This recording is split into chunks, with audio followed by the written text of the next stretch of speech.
Hello friends, welcome to my channel cooking and beyond by Indhuji. இன்றைக்கி நான் ஒரு சோமாஸ் பண்ணுறேன். வெஜிடபிள் ஸ்டஃபிங் போட்டு சோமாஸ் பண்ணுறேன்.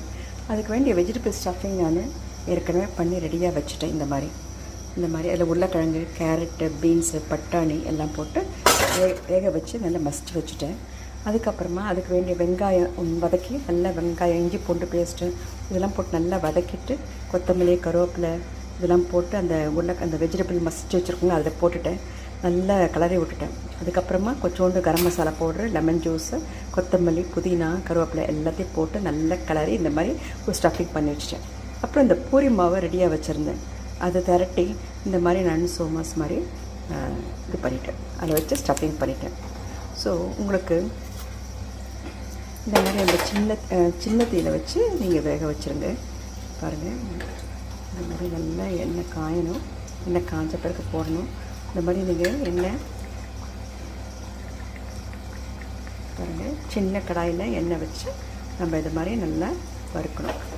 வறுத்த உடனே நம்மளுக்கு நல்ல சமோசா ரெடியாக வந்துடும். நல்ல சுட சுட ஒரு 2 சாப்பிட்டா போகிறோம். வெஜிடேரியன் இது இல்லைங்களா. நல்லா வெஜிடபிள் சமோசா சுட சுட இந்த மாதிரி சின்ன தீயில் வச்சு நீங்கள் இது பண்ணுங்கள். எண்ணெய் நல்லா காயட்டும். காய்ஞ்ச பிறகு சின்ன தீயாக ஆக்கிடுங்க.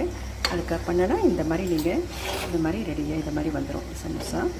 ஸ்டஃபிங் உள்ளே இருக்குது, ரொம்ப நல்லாயிருக்கும். இது ஒன்று சாப்பிட்டாலே போகிறோம், உங்களுக்கு ஃபில்லிங்காக இருக்கும். ஸோ நல்ல வெங்காயம், இஞ்சி பூண்டு பேஸ்ட் நல்லா வதக்கணும் ஸ்டஃபிங்க்கு.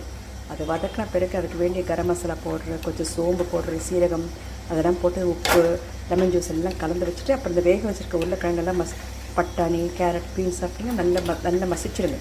மசிச்சுட்டு நல்லா அந்த கலவையில் வெங்காயம் அந்த கடாயில் போட்டு நல்லா பரட்டி நல்ல ரவுண்டாக தண்ணி இல்லாமல் நல்லா வதக்கி நல்லா வச்சுருங்க. மேஷ் பண்ணிட்டு அது ஆறின பிறகு சின்ன உருளையாக எடுத்து வச்சுக்கோங்க. பூரியை சின்னதாக சுட்டு நம்ம இந்த மாதிரி சுட்டு எடுத்துடலாம். இது வெஜிடபிள் சமோசா. நம்ம சோமாஸ் இந்த ஷேப்பில்